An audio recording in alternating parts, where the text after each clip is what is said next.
Good day, Miss Nixon. Hello, Reverend Gabriel. Would you tell us your full name and date of birth and where you were born? My full name is Helen Ruth Nixon. My date of birth is February 11th, 1935. Born in Lincoln County. Lincoln County. Mm-hmm. Okay. When did you move to Mooresville? 1945. 1945. And where'd you go to high school? Can you tell us about where you went to high school? Dunbar High School here in Mooresville. What can you tell us about Dunbar? Oh, Dunbar. Dunbar was the biggest school that I had ever been in, because we had been used to the two-room schools where you had the pot-belly stove and they stoked the fires and everything. But anyway, I was 5th grade when I moved here, so it was pretty exciting for me, you know, to change classes and all that kind of thing. Hey, Curtis, don't go through that because we can hear it.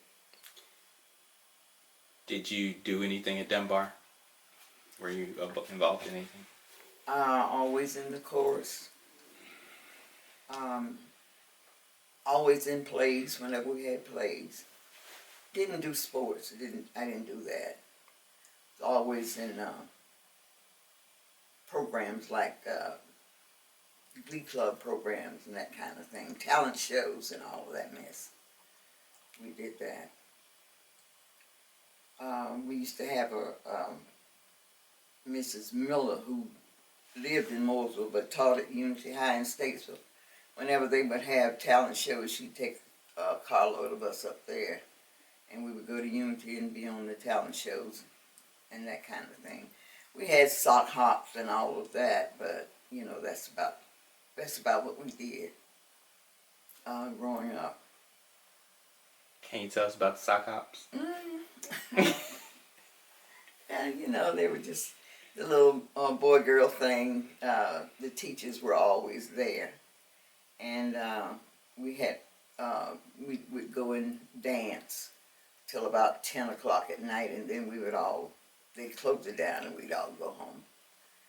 But that was our recreation. Okay.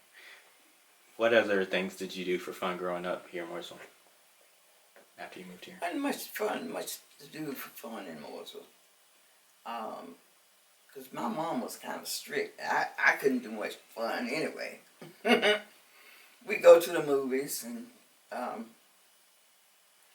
most of what we did was in church. We'd go to church. We did the Christian Endeavor.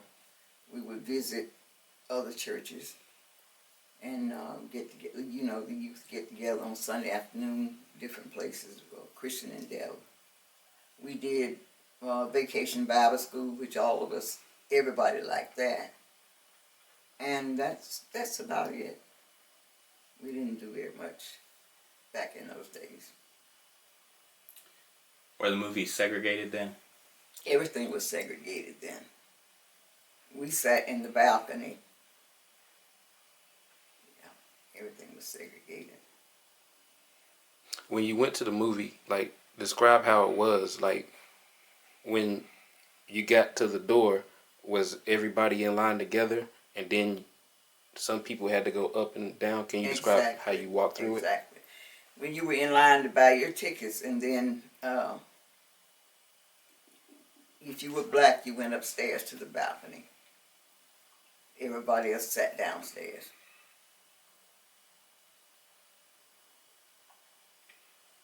But you were in line together? As far as I remember, we were. Okay. Yeah.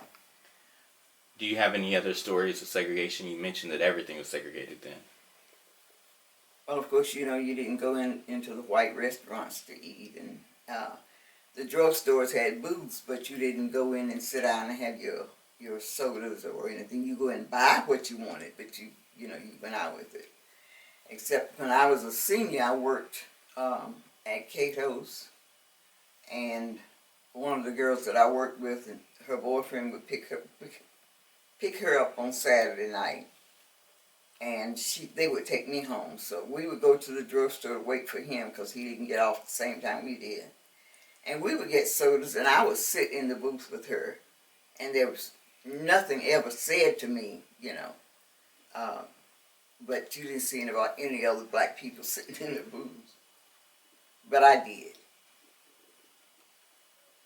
Cato's was? It was a ladies' clothing store.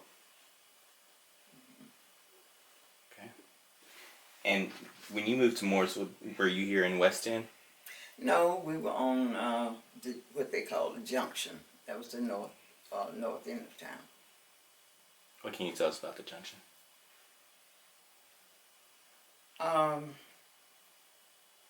We lived on Ash Street, and there was a little street behind that called Ash Alley. Cemetery was on Ash Alley.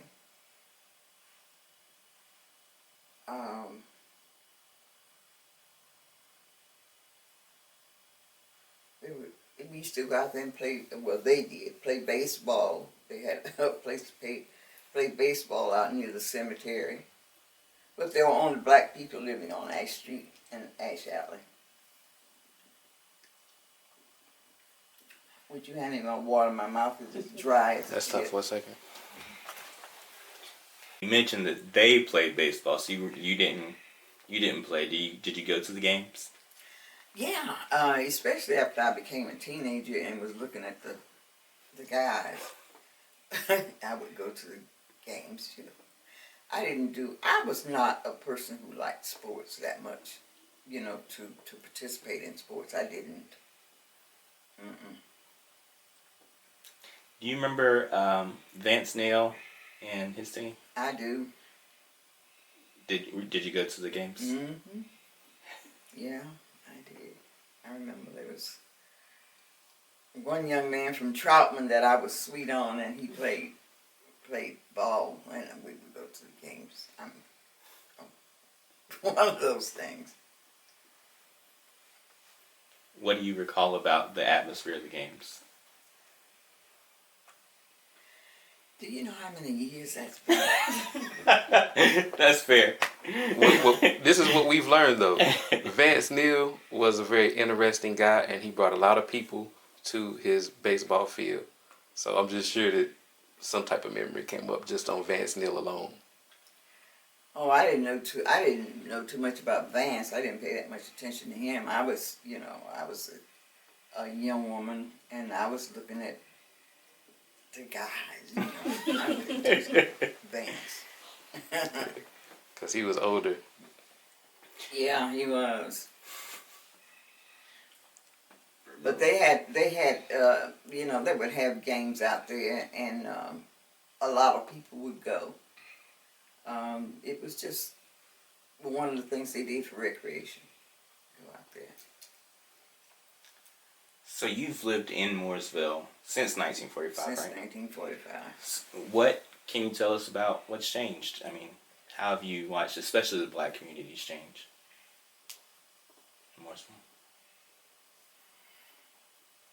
Well, back in the day, the black communities were the black communities. And now that is no longer true, So it has changed in that way. When this particular area first opened up, this was a black community. But now, it's not. So everything has changed, Got one question. Back then, when you were younger, do you feel that the minorities or blacks help one another more then than they do now, or was they more closer together then than they are now?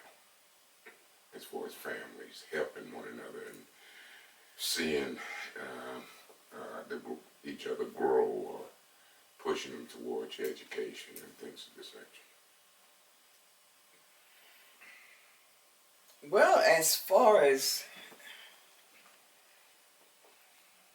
I guess as far as helping one another, they did more than they do now.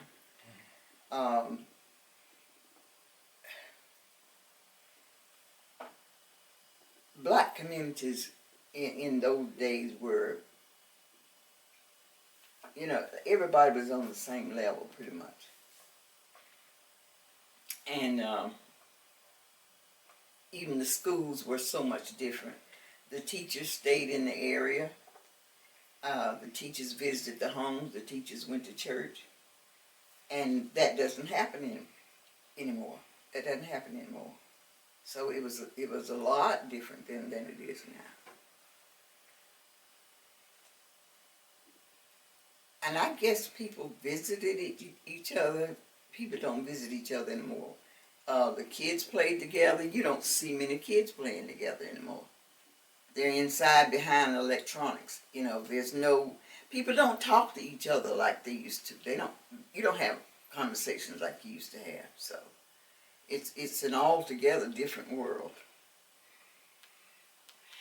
I know when I was younger and you would go into some of the black neighborhoods or go into the black neighborhoods, that front porch was a very hot commodity. Yes, indeed. Back then, that's when everybody sat on the front porch and they communicated and talked. That's right. That's true. But you see, people just don't talk like people don't talk to each other anymore. They don't talk to each other like they did 5 years ago. They are on these phones all the time. Even in the house with each other, they're sitting texting each other. You know, they don't really talk. The kids every one of them have phones, and the little dogs have their little phones too. And everybody's texting each other. And that's the way it goes. I have one thing that story that I would like to share with you. Maybe you could kind of lock into it, and it just come to me. I remember when my grandson came to live with us. He was going to the 6th grade, and only thing he wanted to do was get out of school. He didn't want to hear nothing about college or anything. And he stayed with us from the 6th grade to the 12th grade till he graduated. And he didn't miss one day in school from 6th grade to the 12th grade. When he got to the 12th grade, he already had picked out the college he wanted to go to. He had everything lined up, what he wanted to do. But when he first come to live with us, he did, none of this was gone in him. And people ask me, how did you change him? How did the change come about? And I told him at the dinner table. Back years ago, we all elderly people, we could get things done at the dinner table by eating dinner together every day and laugh and talk and asking, what do you know about things, how powerful the dinner table is today? I know that we all ate at the same time at the same table. You don't see very much of that anymore, I don't think. I don't know how many problems were worked out at the dinner table, but we had that family time every day. Now, even most people don't even eat at the table. They eat in front of the TV or in front of their computers or whatever they're doing. They don't eat at the table. And even though I'm here by myself, I don't eat at the table either. I eat right here in this chair and in front of that TV.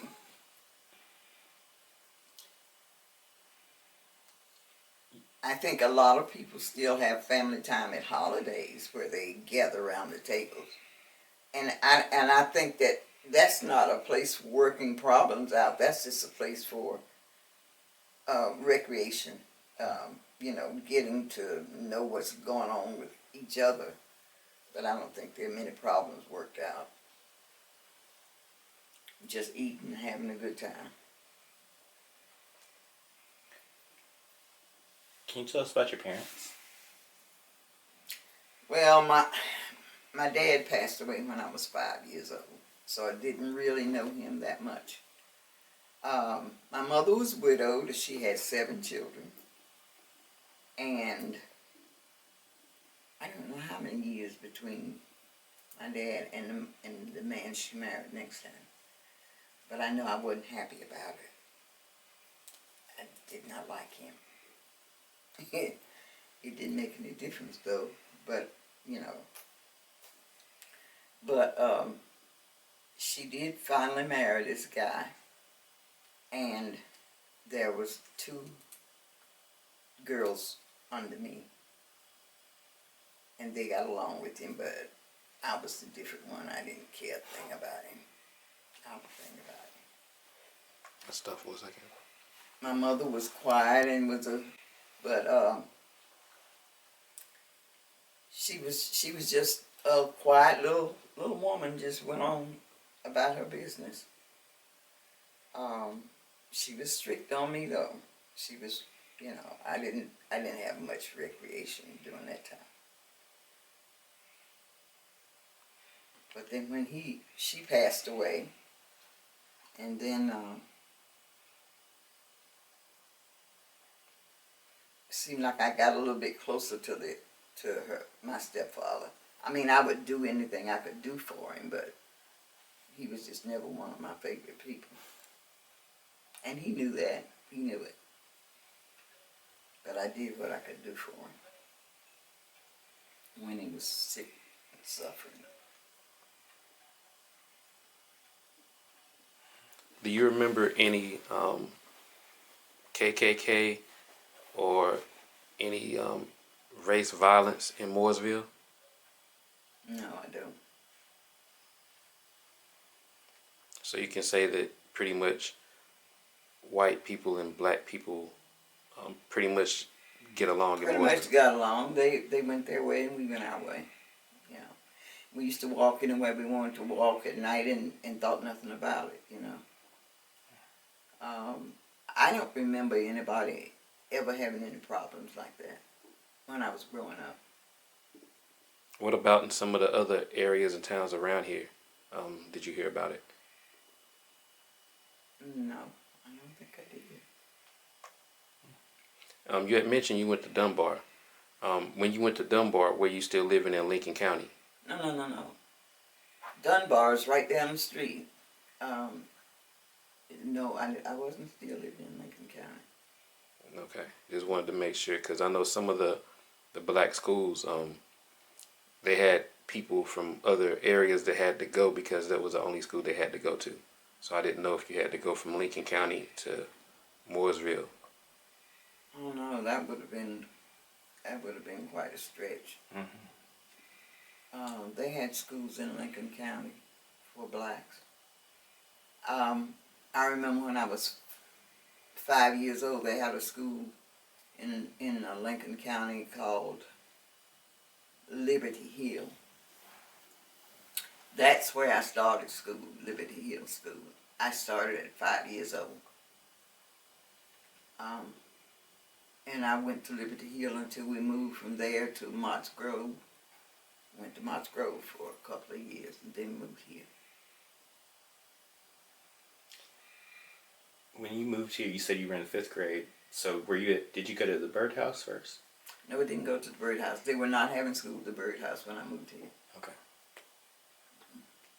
Another thing, when you said some of the things that you did growing up here,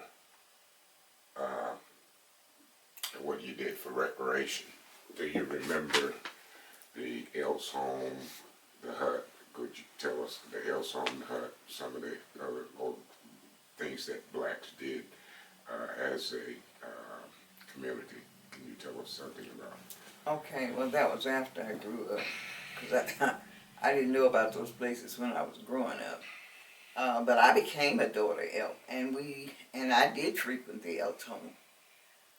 We used to go there, and it was open, I think, Wednesday nights for some purpose, and then on the weekends it was open. We'd go there. We'd have Sunday afternoon teas sometimes. Just go there to meet other friends and dance and have a good time. The American Legion hut was down the street, and I never really frequented that much. They would have a dance or two there every once in a while, and I'd go sometimes to the dances. They have a band would come in and play, and we go there. But I didn't go to the hut that much. Can you, what happened to some of our things that blacks used to attend back then? Like, we lost the hut. We lost the American Legion Post. We lost the Elks Home. Dunbar alumni, we're still fighting. We're trying to hold on to that. The Masonics is down low. The Eastern Stars, they still have a chapter, but they're down. Can you kind of give us an insight of why do you feel that people are just not interested in keeping these things going? I guess people just grow old and they just don't do anything. They just kind of shut down and don't want to do anything.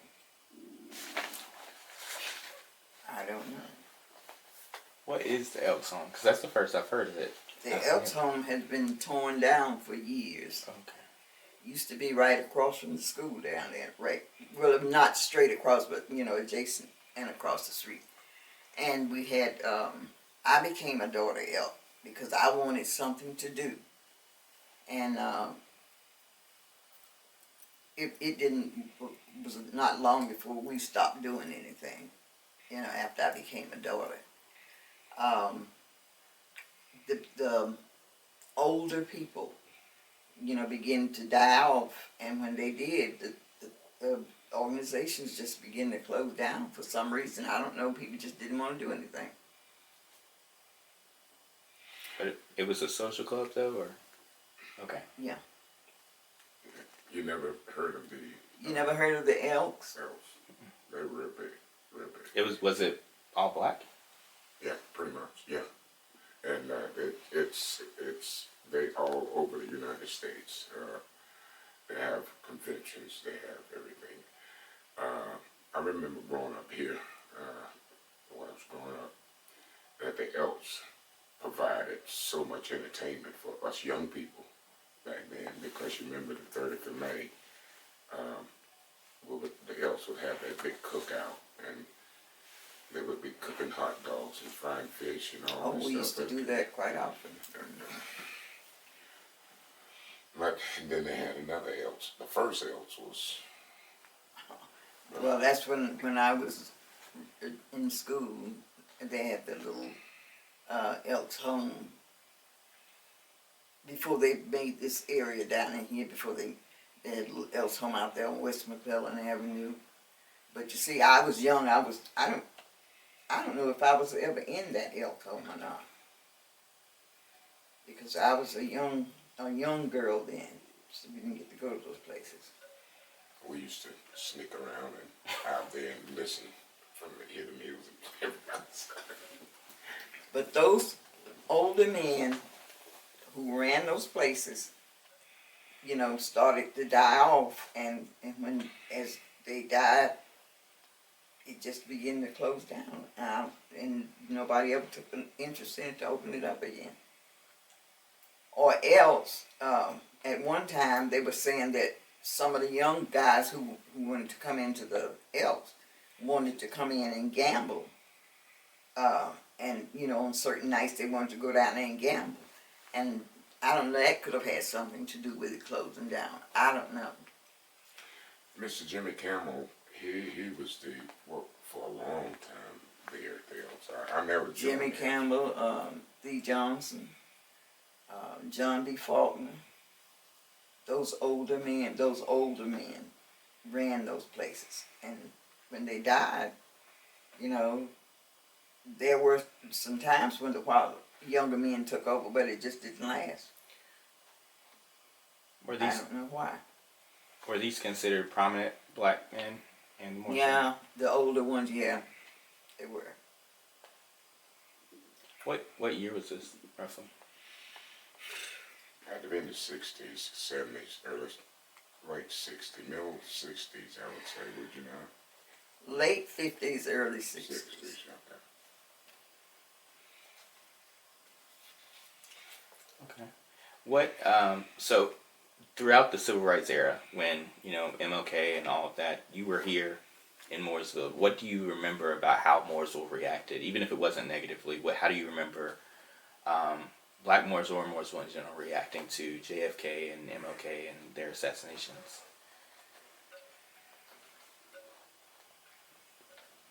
You know, I don't really know how they reacted. I really don't know. I remember when it happened.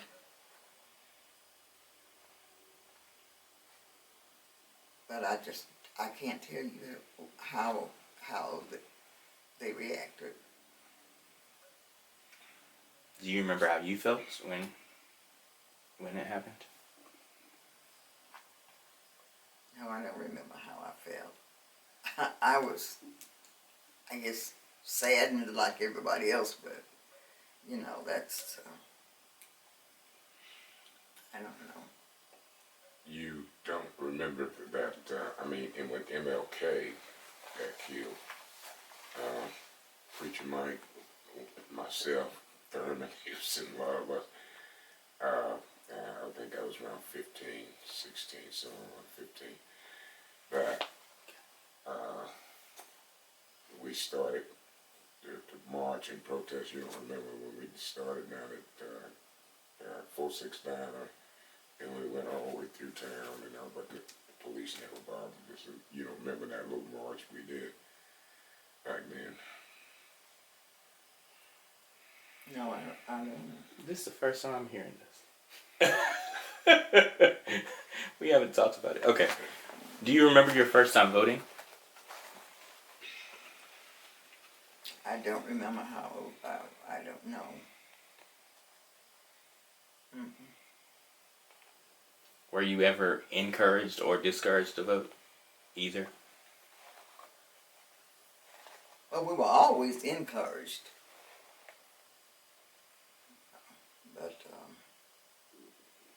I don't even remember how many years I've been voting. It's been a while.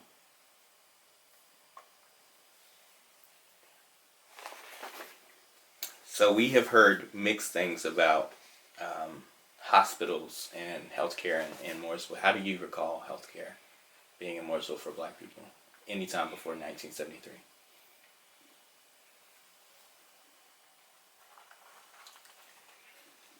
I don't remember that they had any health care.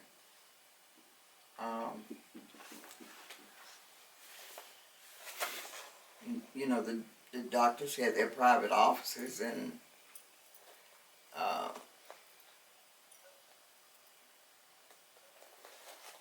you just, I don't know.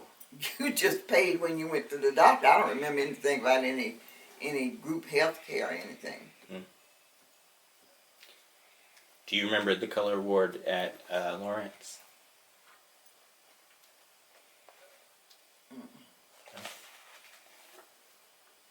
I remember going to the doctor's office. There was a colored waiting room and a white waiting room.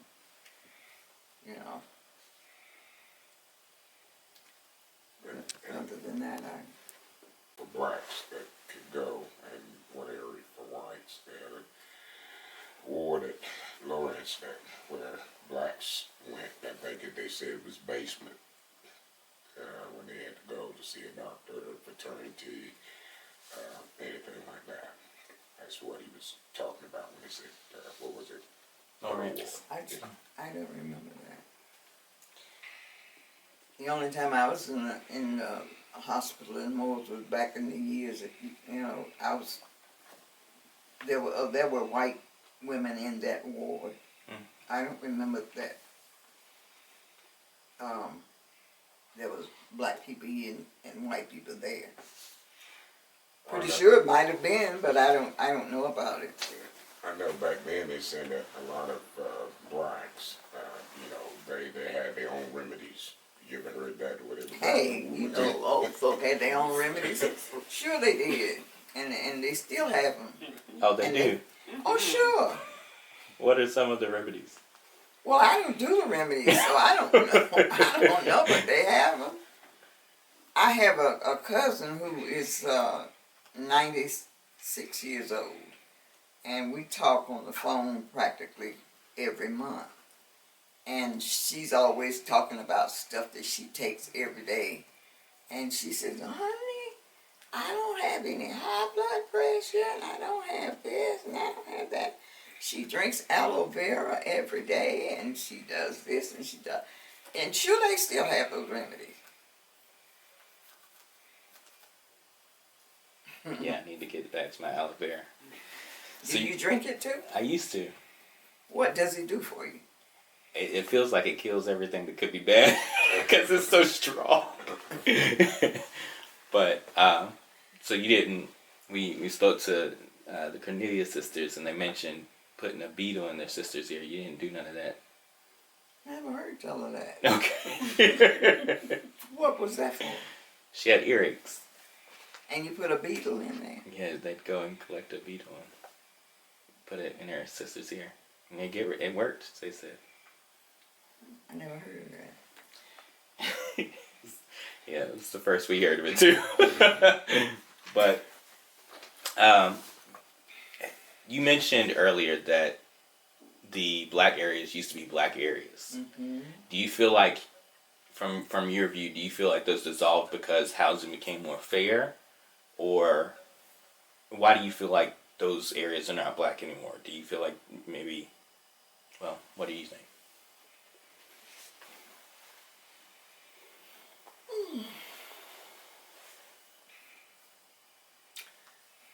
I don't know. I noticed that down here in this area, for the past few years, if a black family moves out, mostly they put a white family in where they moved out. And there used to be a time you couldn't pay a white person to live down here. Because when these apartments were put down here, they were put for black people. And that's who was here. But you find as many whites now as you do blacks down here. So You talked about the Elk Lodge. You mentioned Dunbar. What are other black establishments that you remember before '73?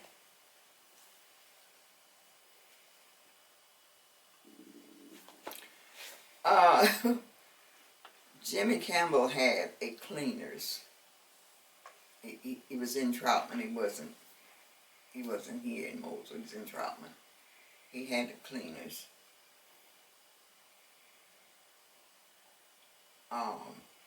There were a couple of cafes that black people had. There was a 4-6 diner down on West McClellan. There was, what was Jim Frank's cafe called? I think back then it was just called West End Cafe. West End Cafe. Then Mr. Doc Campbell had a little store.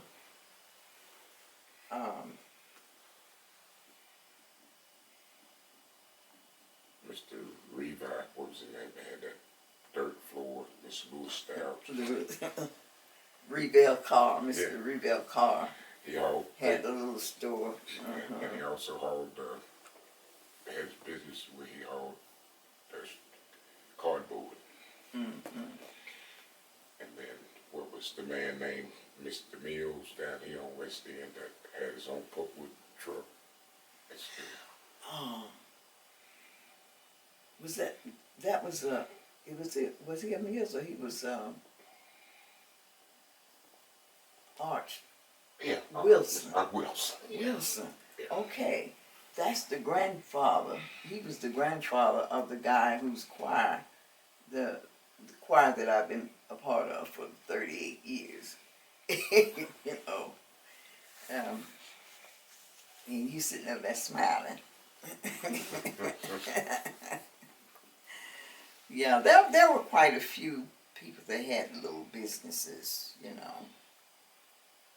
I guess it didn't amount to that much, but it kept them going. And people patronized them. So. Remember Mr. Clyde Turn, I think he had horse and mule that he would go and ply gardens to. Was it him that used to ply gardens? Yeah, I don't know about that.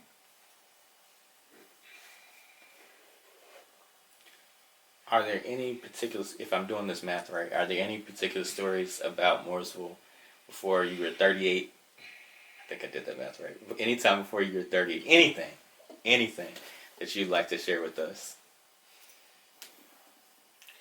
You know, I barely remember anything. Anything before 30? Before I was 30. I'm 87 years old. Amen. So these years have been a long stretch. I've forgotten a whole lot of stuff, you know. I remember a lot of things too, but I have forgotten a whole lot of stuff. And I've never really cared for history, so when it comes to remembering dates and stuff, I'm not good at that. I got one for you. What? That we talked about the other day when we was naming the people that live on the street before they put the projects here and it was dirt. The lady that you were telling me about that lived here, that moved up north or somewhere, met Queen Elizabeth. You mind sharing that? Oh, I don't even remember where they lived. If they lived, I don't remember what area they lived in, but I know we used to live beside her husband's mother. Her name was Alice Freeman. And she was living in Washington, D.C. And I thought about it the other day after Queen Elizabeth passed away. Queen Elizabeth visited the United States and was in Washington, D.C. I don't know why she was in the area where she was, but Alice lived in that area or near that area. And she saw the Queen and she hugged her. And, you know, it was all over the news. It was in the papers and everything. This black woman hugged Queen Elizabeth. And you know there's no hugging and handshaking and none of that stuff when it comes to the royals. But the Queen just smiled. She just smiled. No reaction, you know. She smiled at her. And I'll never forget that when she passed away the other day, I was telling a couple of my grandchildren about that. Alice hugging the Queen. You gotta find that. Alice Freeman. I don't know if you'll ever find that or not. That was years ago. Right. Must have been, I don't know what year it was. She became queen in 54, so. I don't know what year that was, but that happened. Alice Freeman. What did you do prior to I guess you being 30? What did you do to make a living? Worked in homes mostly, and then when they got to opening the meals for black people, went into the mill and worked. Do you have any stories about domestic work, I assume? That's what you're referring to? Yeah, when I say worked in homes, yeah, domestic work. Do you have any stories about that? Nah, I was just glad to get out of there. Well, yeah, I worked for this old preacher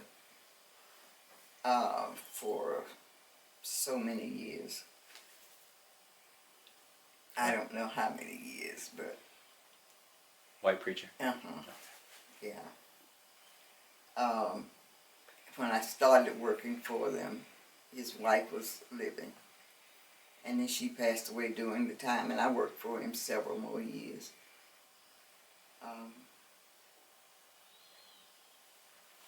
Then he left. He retired. He was at the ARP church. He was a minister there, and he retired and moved to Charlotte. And I went down there and worked for a while. For him, and it was, you know, he used to say all the time, I got you in my will. You would never guess how much he left me in his will. But anyway, he didn't have to do that either, but, you know. Well, you know, I hear a lot You of... want to know, don't you? I do. I do. But he came through on it. He did. $50.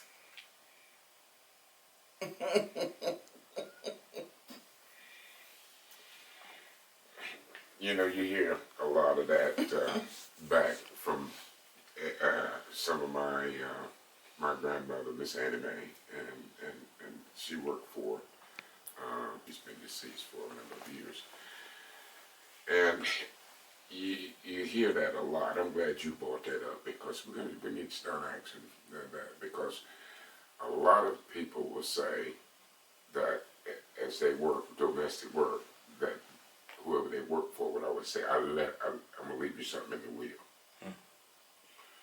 Maybe, you remember Mibby Reed up here?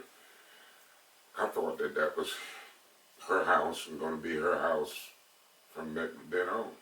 But what that doctor did, that he built the house, bought the land, built the house right up here. I'll show you when y'all leave. And he built the house, but kind of found out it was only there for her lifetime. And then once she deceased, it went back to him and his family, or whoever his family was living.